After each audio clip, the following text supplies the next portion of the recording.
MiiRO conducts physician-led support groups, helping people live healthier, happier lives, free from chronic diseases like diabetes, hypertension, and obesity. And on our podcast, Health and Mora with Dr. Lori Marbus, we bring to you nutrition and lifestyle medicine experts and extraordinary guests to empower and inspire you with their knowledge and stories of plant-based lifestyle so that you can be your healthiest self. Welcome to the podcast. I'm Dr. Lori Marbus, and today I'm excited to welcome a vegan entrepreneur, plant-based, and really some interesting talk about healthy alternatives to chocolate. So Rym Selmi, welcome.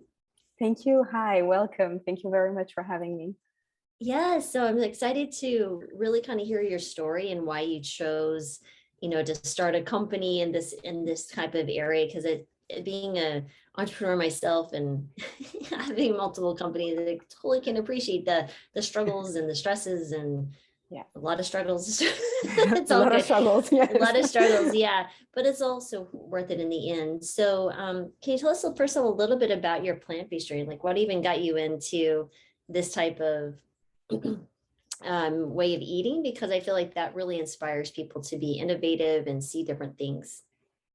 Yeah, sure. So I used to work a very hectic job, and I arrived to a point where I was totally basically my food would rely upon sugar and caffeine. Like this would be like a lot of sweets, and just to keep the energy boost, because I used to do like very long hours. And when I quitted my job, I felt totally exhausted, miserable, and I genuinely didn't feel good. So I started to go on a dairy-free challenge for a couple of weeks, just to see how I would feel after that. And I saw amazing results. So then I thought, okay, so let's push it a bit more and let's go like vegan for 2 weeks. And this was probably the best decision I've ever done, like taken for myself. I saw amazing results. And this is where I decided to follow this plant-based lifestyle, and then I convinced quite a few people around me when they saw my energy, like the kind of the mood shift, a lot of things, like a lot of changes happening. They started to get more and more interested, like my husband, for example, and they progressively changed their lifestyle too.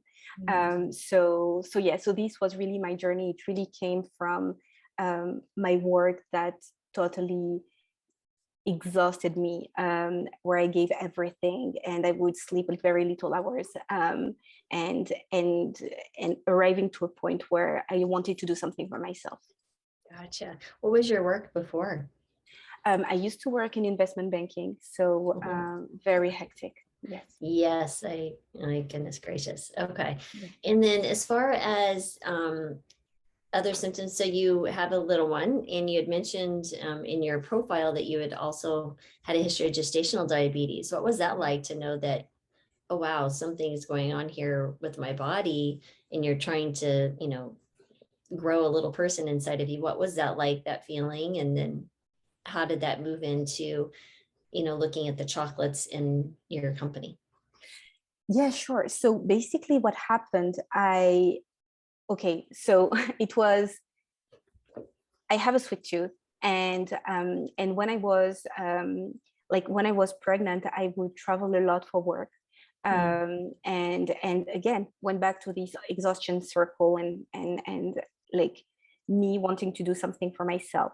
But the problem is, because I have a sweet tooth and I couldn't say no to my cravings, I contracted gestational diabetes, basically. So, and I knew I had gestational diabetes only on the last term of the pregnancy. Wow. So, and my baby went upside down last minute, like 2 weeks prior giving birth. Wow. And it was very dangerous. And they said, okay, we have to reposition her in your belly. And all of a sudden I went for they were just supposed to reposition her, and all of a sudden I had to give birth. Wow. And it was very, very difficult. It was very difficult for me. As a result, my child, I mean, apparently she developed something called, I don't even know how it's called in English. I'm so sorry. But okay. our doctor told us that she had 50% chance of surviving. Oh, wow. So these, I think, really made me realize that your diet can just have like so much consequences, not only on yourself, but also on your baby and also on people around you. Because when you feel great in your skin, and you're just like confident, and people see that. And so it really made me think twice about my diet. So during the gestational diabetes, what I did, like during the pregnancy, what I did, I started like to look for alternatives. So low sugar or no added sugar chocolate, for example. Chocolate is my favorite thing on earth. And then so I went to Whole Foods, I went to Target, on Amazon, and like many like Wegmans. Like at that time I used to work in New York, to live in New York. And the thing is, I was so disappointed, because having like this European background, like chocolate is something that is culturally very, very present, not just as children, but also like as like it's very gourmet for us. And I was very disappointed because I felt there was a letdown either in the taste, strong aftertaste, in the low sugar products, or the texture, the mouthfeel. There were a lot of things I wasn't very happy about. So I thought, okay, I think I can do something. I think I can bring something. And this is where really this idea was initially a seed planted in my mind that became quickly a business. Wow. Okay. So when did you launch your business? Was this after you had your little one, I'm assuming? Yes. So the research and development phase takes a lot of time, especially I wanted to go back to the roots of chocolate. What is really like a good chocolate bar? Because something that like a lot of big companies create, like in their chocolate bars, they add so much sugar to create a good texture, but just to balance the fact that like, for example, they don't pick good cocoa beans, like good quality cocoa beans. So it can be very bitter and those kind of, so they will add, for example, milk powder to offset that, or they will add a lot of sugar for the texture and those kind of things. So I just wanted to go back to what is a good chocolate, how much cocoa should we put in a chocolate to make it a milk chocolate or a dark chocolate or white chocolate. And they took like the standards, the European standards that are more strict than the US ones for like a good chocolate. And then we just went back to like basically a sweetener blend. Like we decided to really focus on a sweetener blend that had no aftertaste, and the mouthfeel that was very close to a normal chocolate. So what makes a good cocoa bean, or what makes a good chocolate bar? I was just curious. Okay. What are your standards, the European standards? Yes. So cocoa beans is more like, it's really like the taste, like cocoa beans like grow in different regions. So it's very present in Latin America, but it's also present in, like, you can find some in Africa as well. So it's all about, for us, like a good cocoa bean is all about the taste. When it's bitter, it's generally not a good one. But it's also generally like people that like when they have, and this is like the whole debate around fair trade, like, you know, providing a higher compensation, remuneration to those farmers so that they feel more involved in growing their cocoa beans, and also offering them a better lifestyle through a higher like remuneration. So and the thing is, what we decided to do is, so we take our cocoa beans from Ecuador, which is like probably the best cocoa beans in the world are in Ecuador. And they are no bitter at all. So for example, we have some dark chocolate baking chips. You will notice that it's not bitter whatsoever. And then what makes a good chocolate bar is basically the content of cocoa, so cocoa butter. So for white chocolate, it has to be very buttery. And a good white chocolate can be also like, it's the only bar that has to be sweet. Because of the audience that love white chocolates, generally a younger audience. So sweet, very buttery. And then a milk chocolate has to be very creamy. And there you must taste like the cocoa notes. And at the same time, you still need to get like some sweetness and some creaminess. And the dark chocolate has to be intense, but not bitter. So these are just like, it's very like general, but it gives you a sense of like the kind of criteria we went after. So can you walk me through like, what is cocoa butter? What do they do to the cocoa bean to make it white, milk, or dark chocolate? Like, how does that all work out? Especially because it's all plant-based. Like, what are you using to make the milk chocolate? Help the novice here and me. So the reason the color changes because, so for example, a white chocolate does only have cocoa butter. There is no cocoa mass or chocolate liquor. Gotcha. While in a milk chocolate, you have the cocoa butter, but you also have like a cocoa mass or chocolate liquor. And a dark chocolate, you will have little cocoa butter. So I don't know if you've ever seen like raw cocoa butter. It's actually the same color as a white chocolate bar. And but it has more chocolate liquor and or cocoa mass. So we call it differently according to the regions. Like in Europe, we'll say cocoa mass, and here we'll say chocolate liquor. So that's the reason why the color changes. Gotcha. So it's just the content of the cocoa butter. So what is cocoa butter exactly? Like, is it the fat extract? Like, what is it? That's right. That's exactly what it is. Okay, gotcha. Yes. So it's like taking oil from, an olive, so to speak. Is that kind of the same idea? I think you summarized it well. Yes. Okay. yes, exactly. So okay. that's what it is. And cocoa butter is amazing because it gives the fat content, but it also gives like the buttery mouthfeel that you can have. And what we've done, we also use cocoa butter actually for some baking chips. So we have some peanut butter baking chips, and we wanted to add them because the way I imagined, like there are not a lot of peanut butter baking chips on the market. And the way I imagined them was like something that melts in your mouth, that is very buttery, that is very you need to feel that you're eating peanuts, but at the same time, having this feeling that it's very buttery. So we even add this to our peanut butter baking chips. So yeah, you're right.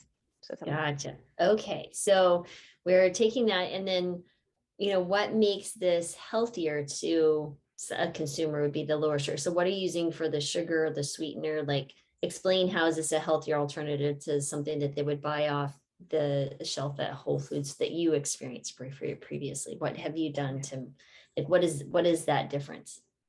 Yeah, so there are several reasons why it's healthier. So if we go back to the ingredient list, there are no additives. So there is typically you will find soy lecithin on a lot of chocolate on the market, but ours, we just removed the additives.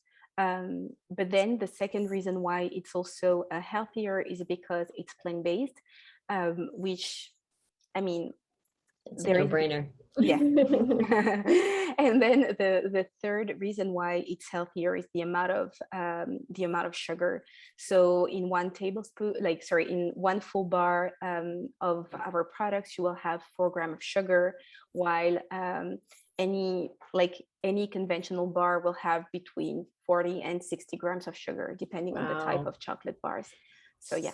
So and just to explain, 4 grams is 1 teaspoon of sugar. So you have 1 teaspoon versus 10 or more teaspoons of Yeah, sugar. Wow. exactly. So Okay. 1 teaspoon is 4 to 5 grams.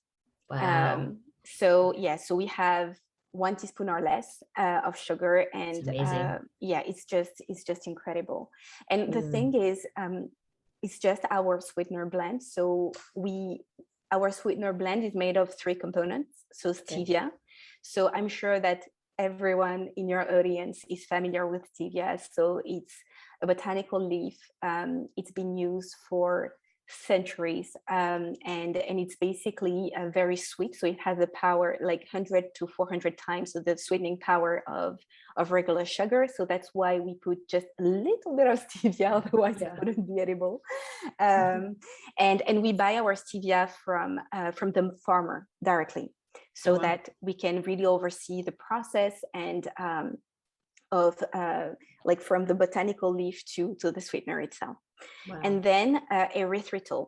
So we use erythritol. So the reason why we decided to use erythritol is because erythritol is actually the healthiest form of sugar alcohol you can find. And what we found out is a lot of people, so our erythritol is totally fermented. So it comes from fruits, from several types of fruits, like for example, cantaloupe is one of the fruit that where the sweetener, the erythritol is extracted from, and is just like naturally created in a few in a lot of fruits. And we used it, and when we use it, we just ferment it, because a lot of people process erythritol in different ways. So some people will have like it will upset their stomachs, and some won't have any issue with that. So for the people who have like upset, who like have an upset stomach, like we ferment it to avoid these scenarios. So we've never ever had one person complaining about our products, saying that there is an aftertaste or it has upsetted their stomach. And then we use chicory root fiber. Chicories can be naturally sweet, and we use the fiber to create a beautiful blend with stevia and erythritol. So all 3 together. Wow. Okay. So you came. What was the research and development like? Because I mean, one of all, I mean, you came from Europe. You're from France. You have the experience of chocolate that many Americans lack. So we don't even know what we're missing, which is sad. So what was that research about like, and were there hiccups? What was like the surprises? What was that part of your journey like? Because I just find that so fascinating. You're getting it from concept to looking through it and then making it actually happen. I just find it so fascinating. So before answering your question, I will say that it's not. So in Europe, I created the first vegan Magnum style of ice cream. So in Europe, when I used to live there. So it's not like my first product. And like wow. those handheld ice creams are very, very complex to produce. And the research and development, like to be able to launch this on the market in London at the time, it took me 2.5 years just of research and development. And I launched it a year and a half before Magnum themselves. So so I had this background really. I mean, you know, when you break through with a product that is so complex to create, chocolate is a bit easier, much easier than ice cream. So I wasn't impressed by the complexity of chocolate. And I just did the way I did for ice cream. I just went back to what are the basics? What is an ice cream? Same thing here. What is a chocolate? Why are there several types of chocolate? Like, and why, when I buy a dark chocolate and I look at the ingredient list, I see some milk powder. So should it be like classified as milk chocolate? And like, and what is a sweetener? Because we wanted to go like into the low sugar space. So what is a sweetener? So I just went back to all those questions. It's a lot of research, and you need to be very, very patient. So quite frankly, I just read everything I could around this to Gotcha. be able to create that.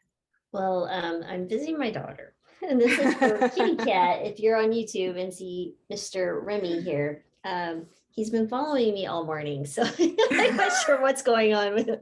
But anyway, he decided to jump on me a few times.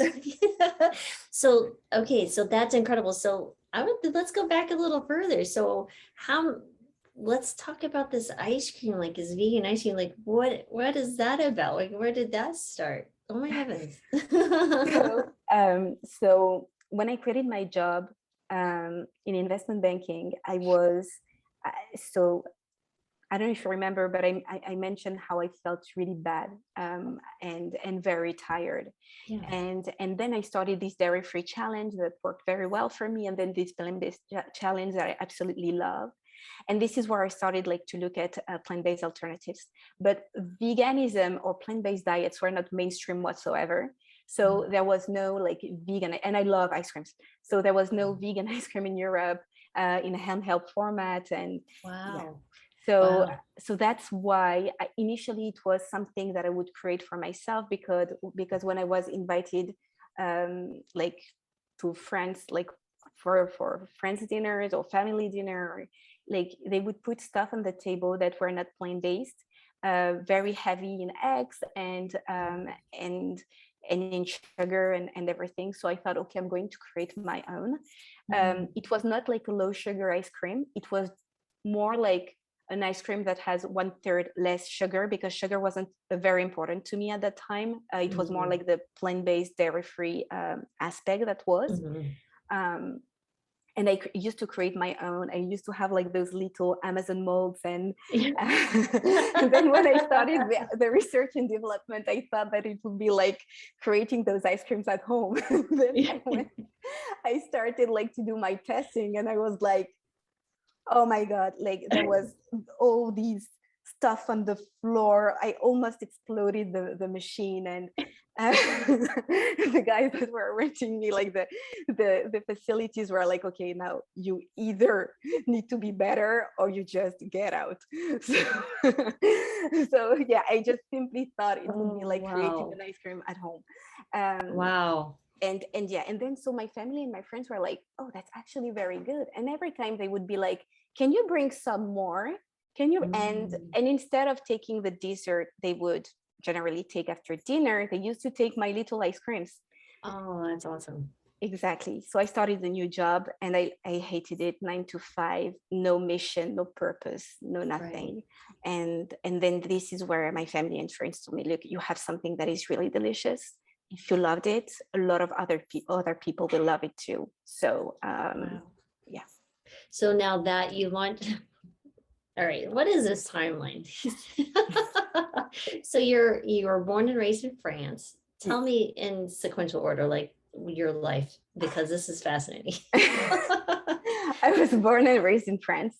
Okay. I'm originally French, and my parents are originally North Africa. So I spent a lot of time between France and North Africa. And then at around the age of 23, 24, I started to work in investment banking for a few years. I hated it. And then I quitted my job. So this is where I started like to just like connect the dots. This is where I started to experience like plant-based lifestyle, and this is where I started to create my little ice creams. Gotcha. I was in London at that time, and then what I did, I just went back, like found a new job again, hated it, and this is why I went very serious into research and development. Still in London, I launched my product. It was a massive hit at launch. But then my husband told me, I'm so sorry, like because of my work and for other personal reasons, we have to move to the US. And I was like, oh, that's fine. and for me, MiiRO wasn't a product. Honestly, it wasn't just, MiiRO isn't, and I will explain later on what MiiRO means, because there is a meaning, a very deep meaning into the word we chose, MiiRO. But it was a mission, and it was just the idea that if you convince people that plant-based sweet treats are delicious, they can start to switch progressively and do baby steps towards a plant-based lifestyle. So this was the aim. And for me, it wasn't a product. So I thought, okay, okay, fine, let's move to the US. So I took a bit of time, and then I contracted gestational diabetes, and I went back to work. Okay. So Gotcha. so this is where I created my line of chocolate and baking products. Gotcha. So did you sell your ice cream company then? No, the reason why I didn't sell my ice cream company is because there is so much IP, so much knowledge that I'm hoping of one day launching it here, to launching those products here. Because Gotcha. if I sell the company, I will have to sell like all the recipes, the processes, like the contacts, the suppliers, and this was a lot of hard work. Yeah. So I hope one day I will be able to launch it in the US. We didn't start with this because the market has already a lot of beautiful ice creams, but we believe that if people trust us enough, because the chocolate and baking goodies are very good, they will trust us for the ice cream. So it's something that we would like to launch in a few years from now. Gotcha. Is it still, are you still manufacturing and selling it in Europe? No, I've stopped. So now we are 100% US business. With COVID, I Gotcha. couldn't travel back and forth anymore. It was Oh, just wow. too hard. Oh, wow. Okay. So now we get to MiiRO. So please share with us the meaning of the name, where it came from. 'Cause you said it's a Yes. mission-driven company. Yes. So MiiRO is actually, it comes from Latin, and it means to wonder. And it just describes the idea that when you pause to enjoy what you're eating, like, it just transports you to another place where you wonder and where you're more present, more mindful. So it's just it was a reminder to myself to be more mindful of little moments of joy. Because interestingly enough, when you give an ice cream, when you give a chocolate bar to anyone, like, it can be like children, or it can be grown-ups or elderly, they all have a smile, they all get to this place, and this beautiful place of joy. And life is made of small moments of joy. And the message is more, do take your time to wonder, be more mindful during those little moments of joy, because they make a life at the end of the day. And it was a reminder to myself, who was always like coffee, phone, and emails and work. And yeah, it was a reminder to myself. So that's why we called it MiiRO. Oh, that's fantastic. So I am very hopeful that your company is just very successful. The chocolates are delicious. I've tried them myself, and I love that, because a lot of times people they're eating a whole food plant-based diet, but they maybe want some chocolate chips or something to add to or already healthy dessert, but to give it that little extra. This is a perfect opportunity to buy your product. And so the links will be in the show notes for you. But I am curious, is there a family, your parents or anybody with other entrepreneurship, or do you just like, because launching a food, I mean, that just seems so, and you've done it twice now. That just seems so hard in It is. a young person. It's a lot of courage. It is. The reason why it's very hard is because when you measure things, at the end of the day, you feel people's bodies, right? And it has to go hand in hand with their health. And so you have a certain responsibility. And at a very young age, I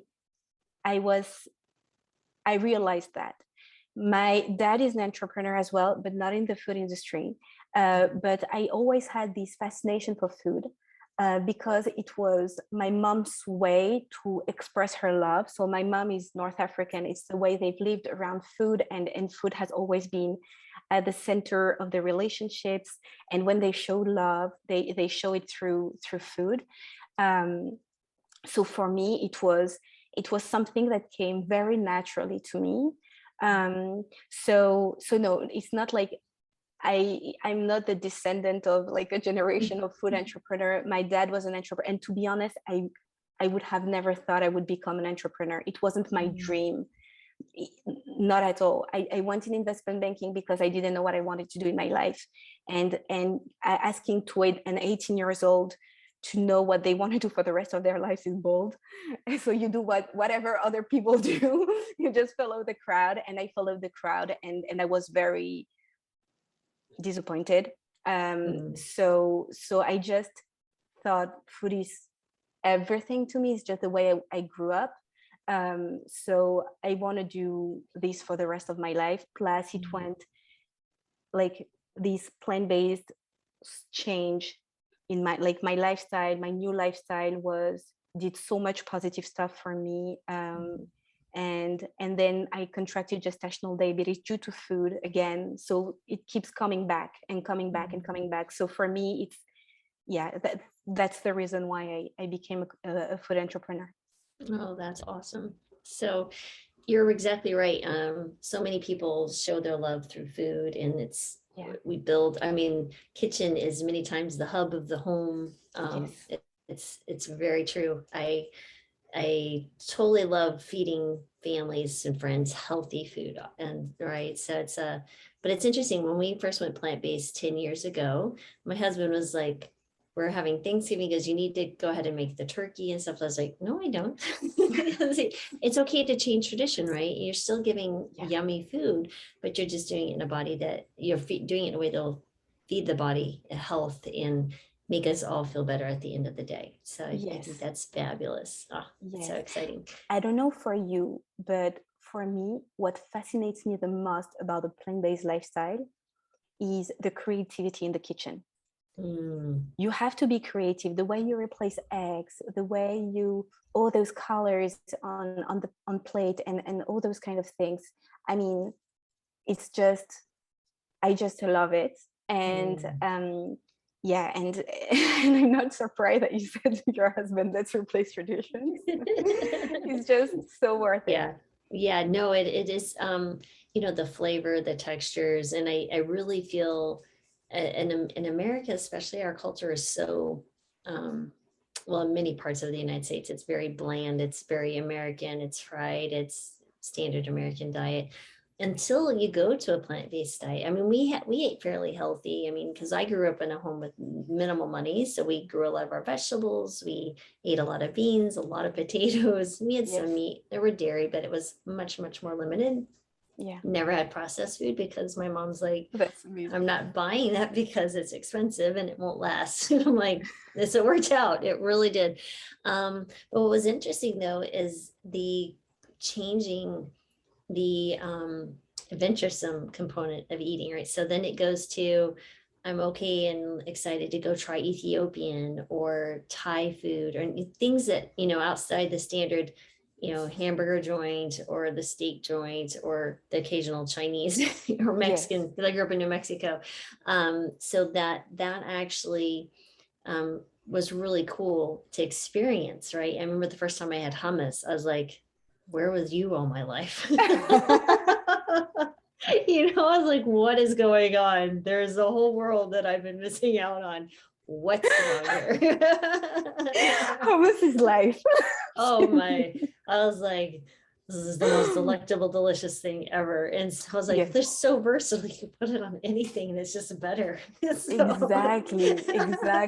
Hummus is everything. It's like, doesn't matter if it's a pita, it's vegetables, it doesn't matter. It's all better. Exactly. Yeah, totally agree.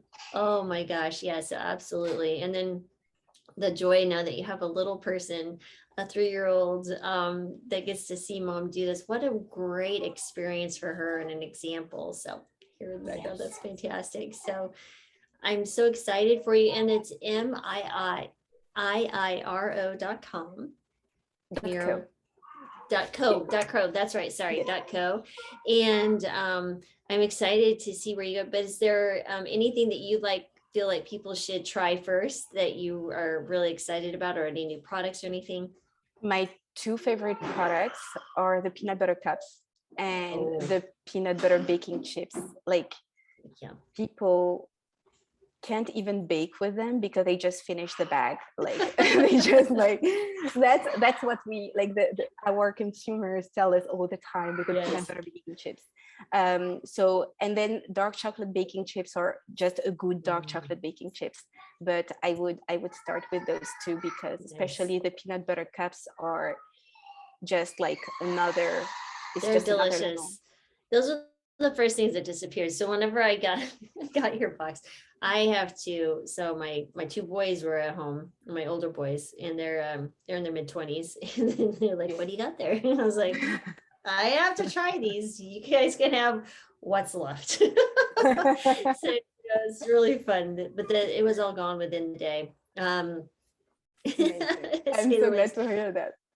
Yeah, absolutely. So, everyone check it out. It's a great alternative to the other stuff when you're looking to add to your already healthy diet and you're looking for that little bit of extra.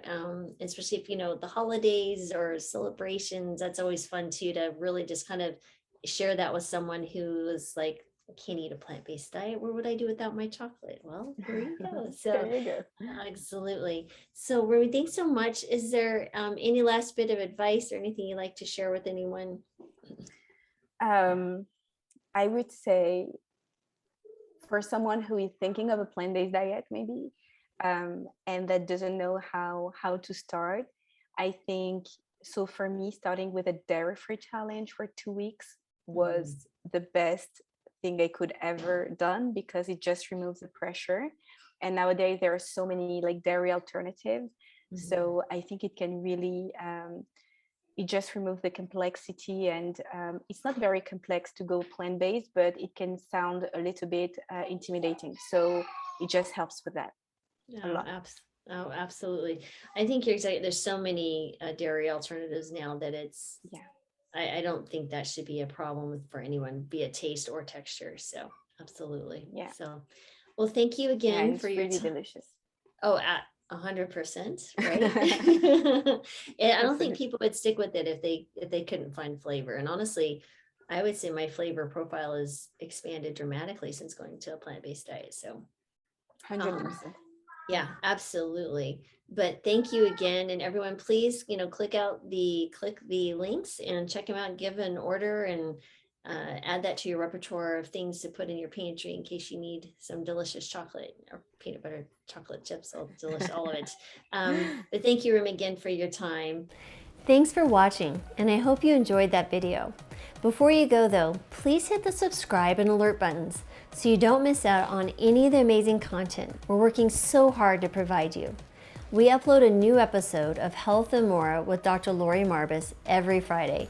Now, if you'd rather listen to the podcast, you can find us on all the major platforms such as iTunes, Google Play, SoundCloud, and even Spotify.